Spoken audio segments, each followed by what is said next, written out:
मेरा चीज खरीदने मेरा चीज Hello mayam, welcome back to my another video. Ngasigisidi kuira matungda kuira baibu kuira bagi matungdani ko hawai sa thongba chadoini akhoi mapana tawraga bazar chalui order full mamangda aduma hawai sar se yonba urae aduga hawai sar se mas pame hawai sar ga dasa kusaga thongse yam pamje aduna hawai sar se mayom ahum ka mayom da liklikna jamse haina ne yam haina tawna yomaga yole moigise mayom simada kun kun tawna piena hai do mayom ahumga purae likpudi le liaga so dum thonga sarani mayam adini aigi video se ngasidi nungai doni adum kai haini nungai doira khane adu mayam na khangani adu adum makhata nei mina si mayam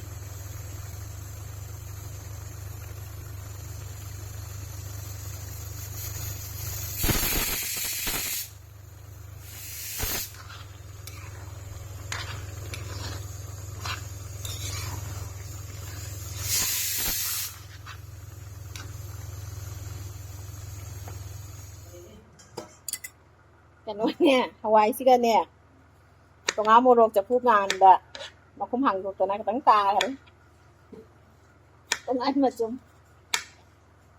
เป็นตัวอะไรจะมันต้องตรงอาที่มาจุ่มเนี่ยพระตาค่ะเลยฮาวายจะเป็นตัวอะไรจะลง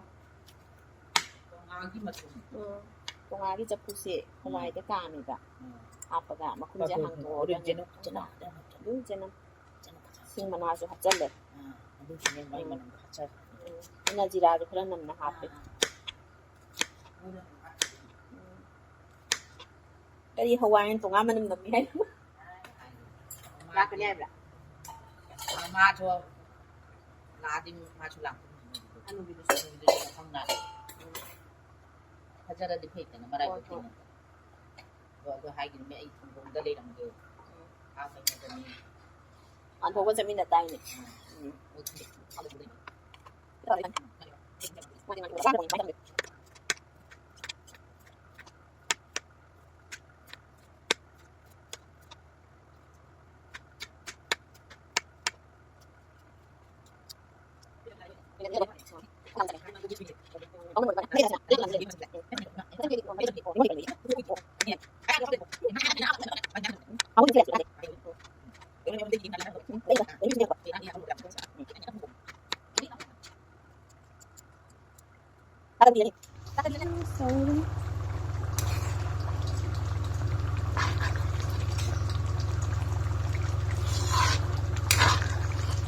dasa kusa hapaga thongman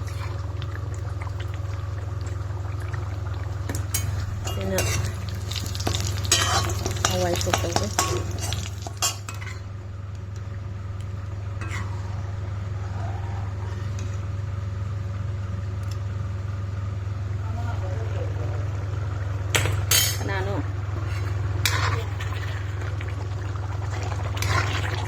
sa ko ni dai chan pa ka bang sa kara ba khang de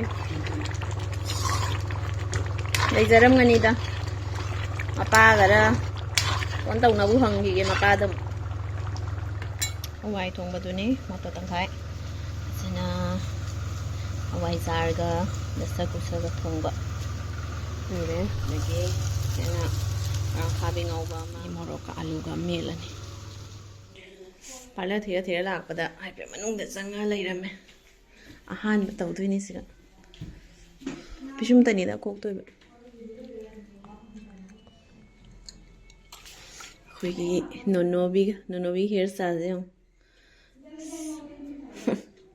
ai masam phablan loreda rang du ai mai humang si de lang trick lang fan su lai tai du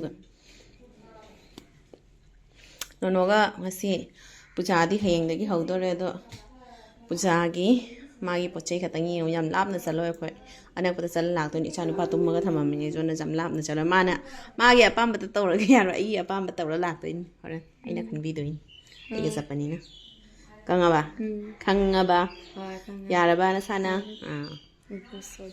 idea se ai youtube ta budi u rabane ba sem tare fi ne cement da fi lupsa laga tawine ba fazei khoju semani sumain taraga laibagi mahuta cement kharaga ꯐꯤ ꯃꯌꯥꯝ ꯂꯩ ꯐꯤ ꯃꯌꯥꯝꯗꯨꯒ ꯇꯧꯔꯒ ꯁꯦꯝꯕ ꯌꯥꯔꯦ Chobia, how do you feel?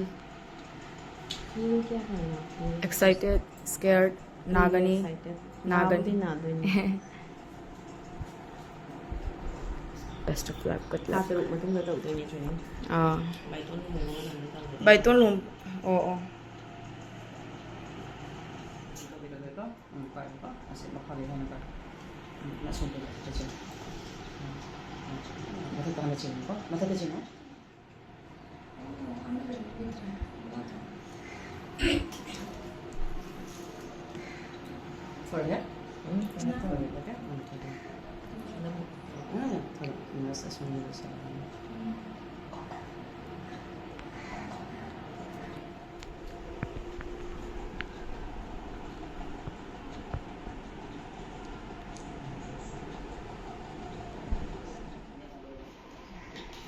Chobia showing go.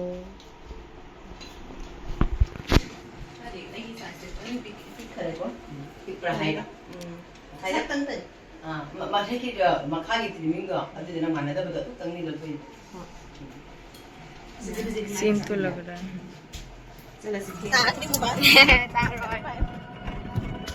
इतना brightness.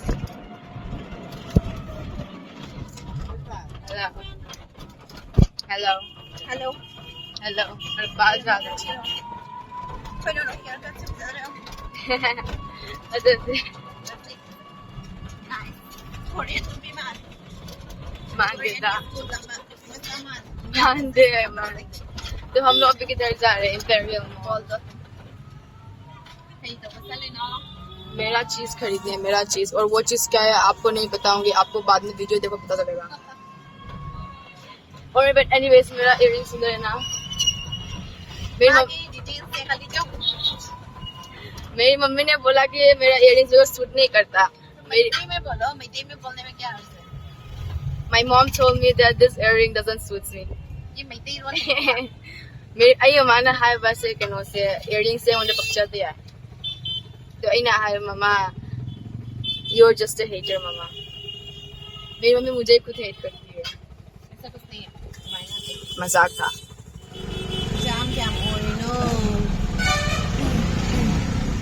Ako school ginupinin eh.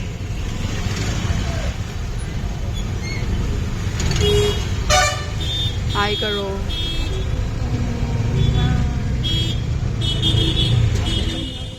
Chobina black lau hai do tra. Nusidra yang cute oi yang mirror do jang mamang da.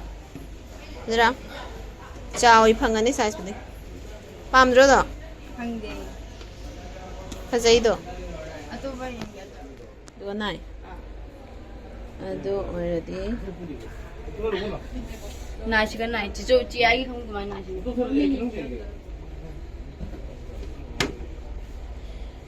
Block hi hiller moide lagse no. Pamsu sara. Black and nai. Ano black kasi? Sa kazay. Kan mafoko no. Sa mafoko. Kazay niya. Salmon roll. Chao I size hoibo to ita. Black को size আছে নি মালিকা Ita. Suka na. Nai. Acha laite. Ay di kong pipan egg di. Pamsu moide to hoibo na ni. इसमें देखो ना इसमें size मिल जाएगा Mukong nai ero. Makong hajig da makong naik. Tanghali mamanggi da. Ate चाहिए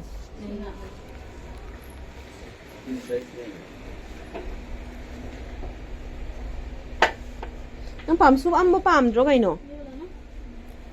Susu ahan na.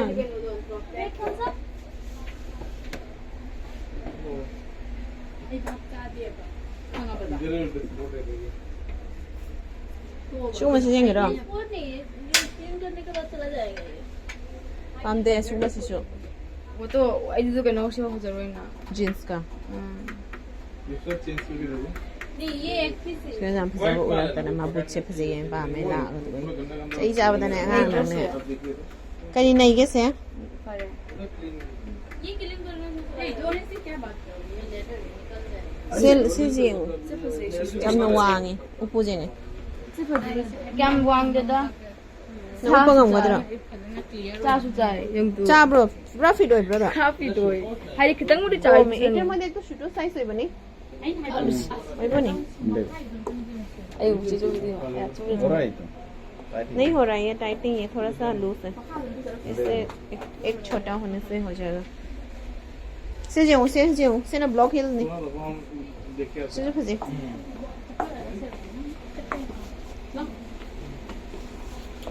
ने चो बिना जा बुआ मत बका नय दो जो फंसे ay wang mo tong ni.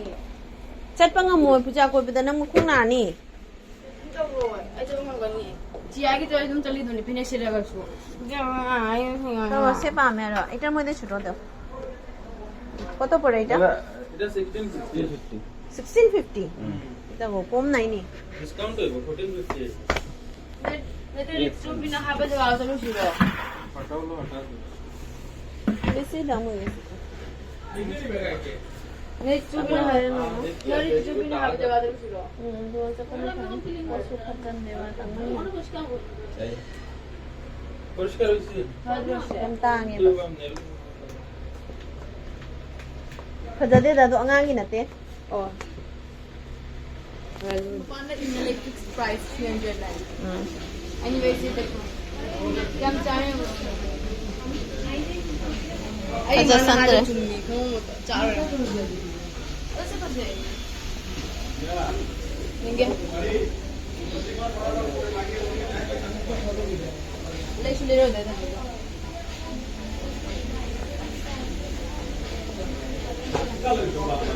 चारा नहीं तो फिट कोई तो नहीं पूरा ऊपर जाएंगे अभी फजा रहे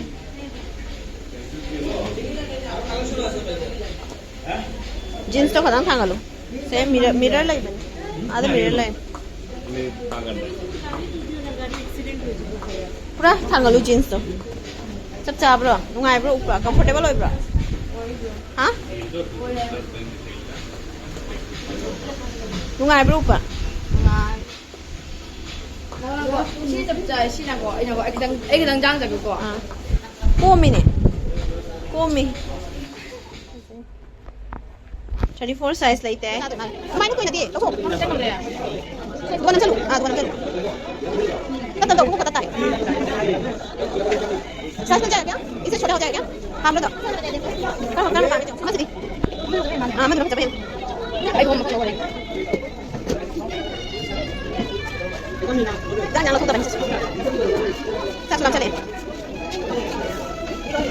cawi kamu jangan ngomong kerja apa nanti lu berang kau apa sih Apa nih? apa itu jelau nih gue terima gue paham dong saya ganti aja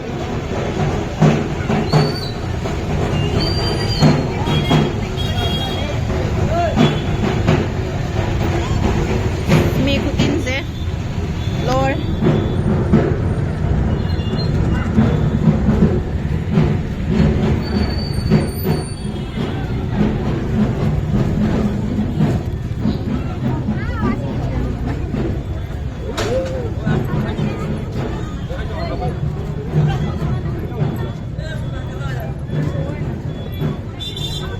jauh kerap hari nanti ngikutin sih saya amat tuh di boy bani son kum thara chasi ko akhoi chali se wrong side or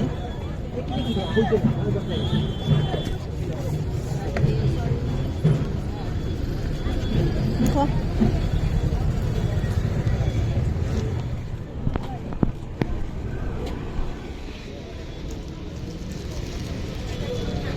man thawai na pamsa ba pot lai bir